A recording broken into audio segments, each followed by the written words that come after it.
I've often been envious of people who can, quote unquote, let things go, who are able to take a nagging annoyance or bad habit or bad feeling and just let it go.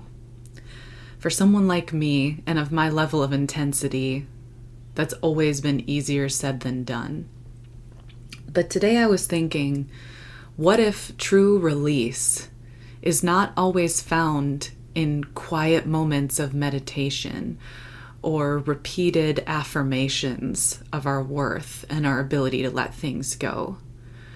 What if true release is about engaging with our pain, with our irritation, and this is very important, reclaiming our power at the same time? Welcome, my friends, to Hello, My Name is Jenna. The topic of today is about true release. How do we really let things go? Whether that's old patterns, the toxic behavior of others, or things that just bother us. How do we truly release that which no longer serves us? I'm here to help you today with a method beyond affirmations or quiet meditations. Because if you're like me, those things just didn't work. I have great respect for those things and if they work for some people, but what if they don't work for everybody? And what if they weren't meant to? What if there's another way that you can release the thought patterns, the experiences, the memories, the bad habits that no longer serve you?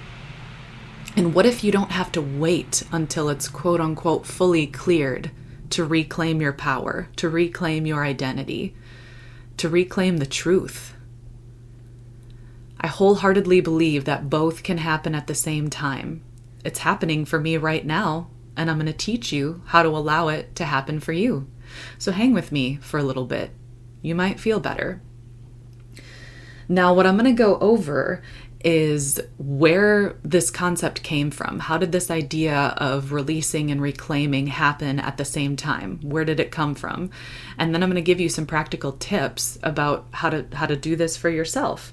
And so right off the bat, periods, menstruation, that's where I'm going to begin.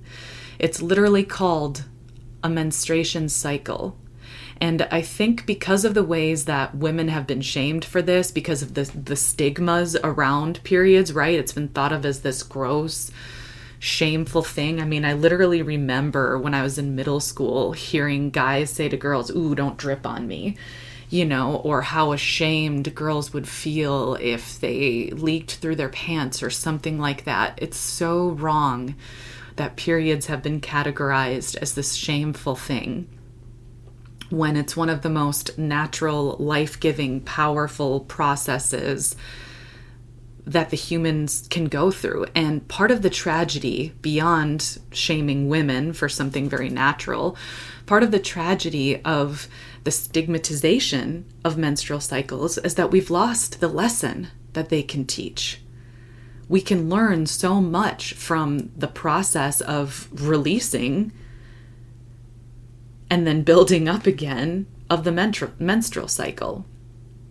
And so let me explain what I mean by that and how it relates to the process of releasing bad habits and reclaiming our power. So this began with my own menstrual cycle because I realized that my periods are starting to sync up with the full moon. Meaning whenever there's a full moon, I'm starting to get my period now. And in some cases, like this month, my period came 9 days earlier than the last month. And there's some biological reasons for that I looked into as well, the changes in light and stress and sleep and hormones and all that. But there's also spiritual reasons, right? A lot of times the spiritual goes right alongside the physical. It's not one or the other, it's all. And so when I first noticed my periods aligning with the full moon, I thought, well, there's one of two things happening here. Either I'm becoming a werewolf, right? That's probably the most logical explanation. Or there is something spiritual, physical going on here. So I don't think I'm becoming a werewolf, at least not yet, maybe someday, but not right now. What really resonated was something related to shamanic traditions and the full moon or red moon. And I learned through my research that women who menstruate during the full moon are often associated as with being healers or having some shamanic gifts. And the reason is that, when the full moon is out, that's typically when people are like wild and partying. And as you know, energy's high. I mean, even in mainstream culture, people have recognized that, oh, it's the full moon. People are getting a little crazy, so it's like high energy, wild party. But it's sort of like this for women who menstruate or healers who menstruate during the full moon. It's kind of this internal quiet reclaiming of power, meaning when all the world is wild and outside and with each other, I'm inside shedding the things that don't serve and doing this quiet, powerful restoration. And that resonated with me, because that's how it feels, because no surprise, these full moon periods also happen to align with dreams, where I'm having very vivid dreams about engaging with the past, my past pain, my past power struggles, but also doing very powerful things in my dreams, restoring things, fixing trees, things like that. All of this is happening at the same time. And so this caused me to think a little bit more about periods, right? Periods are a cycle, and everything is happening at the same time, meaning the purpose of a period is to shed the uterine lining. It's kind of like there's this buildup in preparation for getting pregnant, right? So if you get pregnant, you have everything inside your uterus you need to sustain that life. But if you don't get pregnant, your body realizes, okay, we don't need this right now, let's release it. But if you think about the actual cycle, not just the menstruating part, but the cycle of just the female body, it's like, well, the period, the shedding of the uterine lining is both clearing, but it's also preparing for the next month. It's also preparing to build back up again and potentially, enter a new fertile time. It's not like, okay, now I shed, next I can prepare to ovulate. It's like, no, it's all kind of a part of the same process. It's a circle. It's a cycle. It's not like the shedding is also the process of rebuilding. It's all connected. And so when I thought about that, it's like, it reminded me of the process of release. And obviously I'm someone who's very in touch with my feelings, with my past. I've dealt a lot with shame. I've dealt a lot with the empathic problems of absorbing other people's feelings and emotions. And I met with a psychic to kind of help me with this. And she's the one who's like, yeah, about 60% of what you feel is not yours. It's what you've absorbed from other people. And then she gave me some affirmations, some things that I could say to release it, to let it go. And while I'm incredibly grateful for her, I'm going to be honest with you, it didn't work. I would say these affirmations, but I never felt like it did much. I would do these quiet meditations where I'd listen to music and I'd allow my feelings to flow. I would do that deep breathing and I wouldn't release it. I wouldn't feel any differently. I'd still be carrying it with me. And this is where I think, although these modern techniques, meditation, deep breathing are wonderful, they can't be our only tool, and they don't work for everyone, for everything. So I'm here to tell you that if you've been trying meditation, if you've been trying affirmations, and you just, no matter how deeply your heart is in it, it's just not working, you're not alone. And it doesn't mean you have to give up on releasing. It means you might just need to try a different method. As I reflected on my periods, it's like, the process of shedding or releasing is painful, right? There's cramping. There's, increased digestive activity. There's aching. It's messy. The process of release is intense. It's not quiet. It forces you to engage with pain a little bit. But pain is a teacher. we're kind of taught in the United States that pain is something that we should numb or distract ourselves from or just ignore. We're very much taught to see pain in that way rather than as a teacher, because our pain is one of the best teachers. It's an indication that something's wrong, whether that's in our physical body or our emotional health. Whether we're in pain physically or emotionally, that's our body, our mind, our spirit telling us that something is wrong and something needs our attention. And so rather than thinking about releasing your pain quietly, and in meditation, maybe it's something you need to bring your attention to. Maybe that pain needs your attention. Right? Just like with the menstrual cycle, when I'm in pain from my period, I do stretches. I go on walks.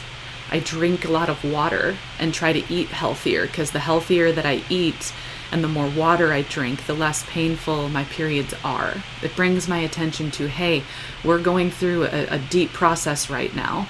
We're trying to release right now. We need you to help us out, with these lifestyle choices. Water, exercise, healthy food. So the pain of my period is bringing my attention to some physical things that my body needs in order to engage in this very healthy release.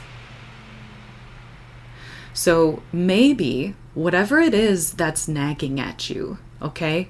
Maybe it's a memory that just keeps popping up. Maybe it's a piece of your past that's still hurting you or that you regret. Instead of trying to quietly, meditatively release it, take a look at it. Now for me, what this looks like is my dreams. You all know that I have stressful dreams. I really do. And sometimes I get stressed about my stressful dreams, and I get upset because I have reoccurring figures from my past. Often people who I don't ever want to talk to again, and in some cases haven't talked to in years, but they appear in my dreams and I'm having stressful conversations with them.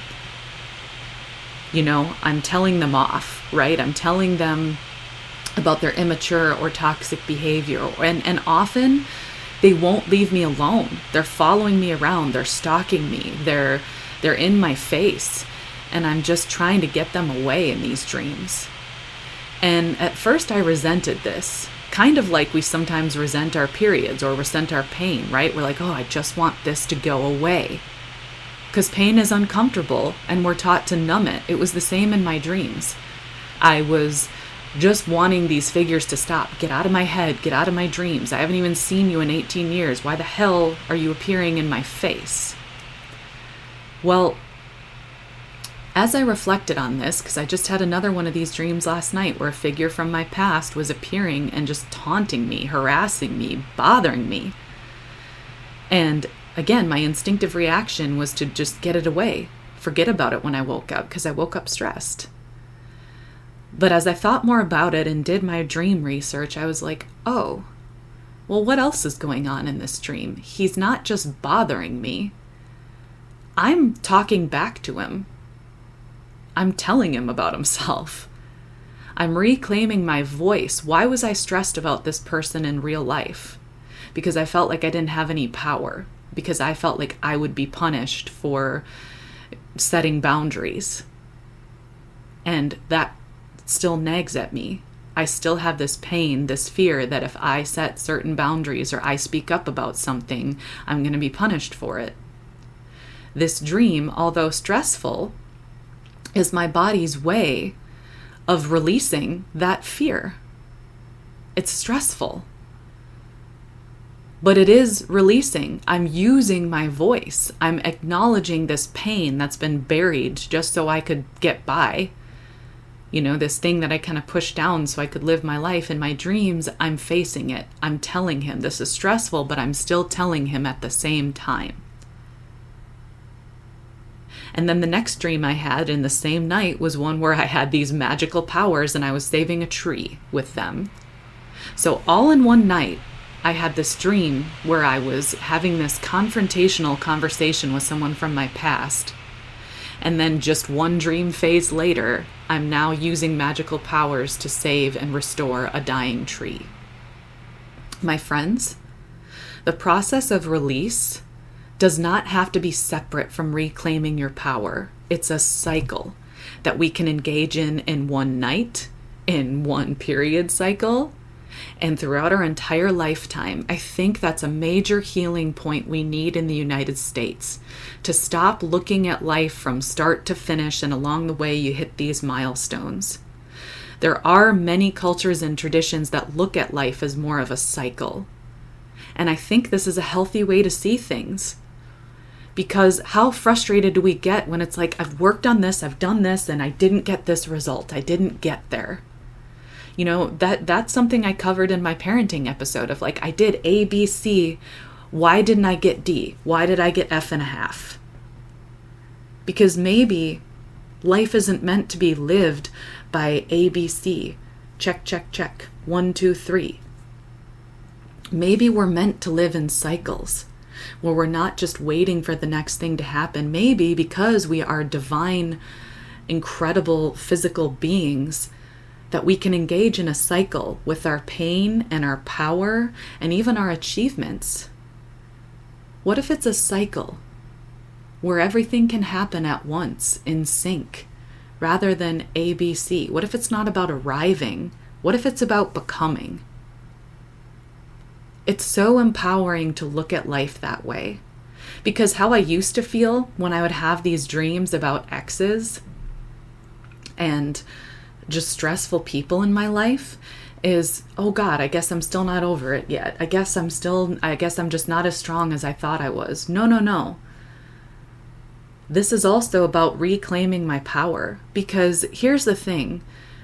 We are divine. We have the capacity to hold so much pain, to hold so much power, to hold so much possibility. And every interaction we have with people has energy, and our bodies store it, sometimes, most often, without us even knowing it. That's why it can be so hard to release things, because there's so many layers to it. You're not alone if you feel frustrated because you haven't released something yet. Maybe your process of release is not meant to be a quiet meditation. Maybe it's supposed to be building a muscle. And at the same time that you're arm wrestling your path, you're also raising up your future with the other hand. You have so much depth, my beautiful friend. You have so much inside you.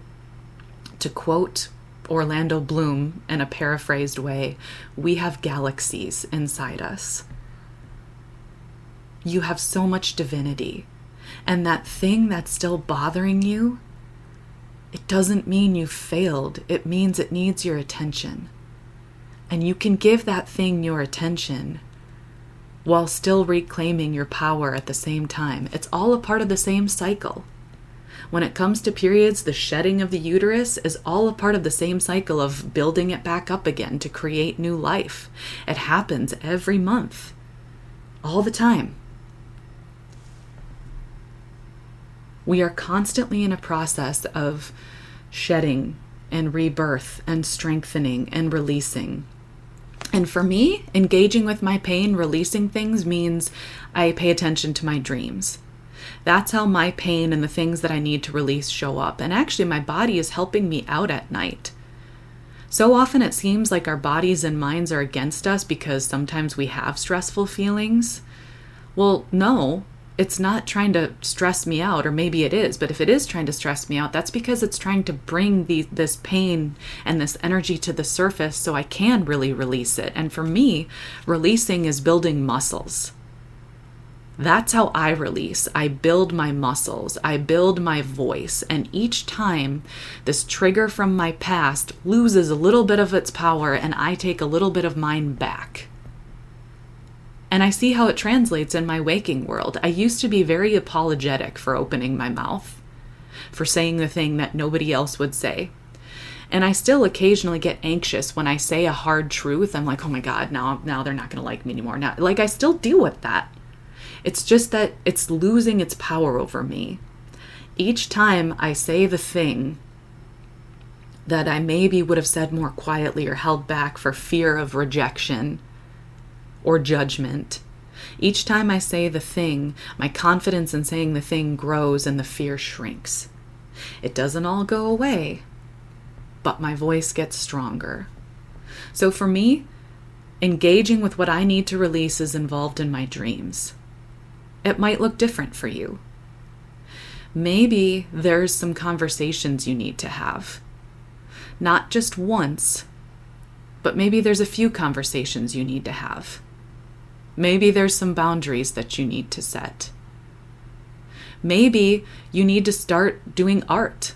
Maybe there's some trauma that you've experienced that keeps coming back in your dreams or in your waking life. It's making it hard for you to form healthy attachments because you've been hurt and scared so much. Art is very powerful.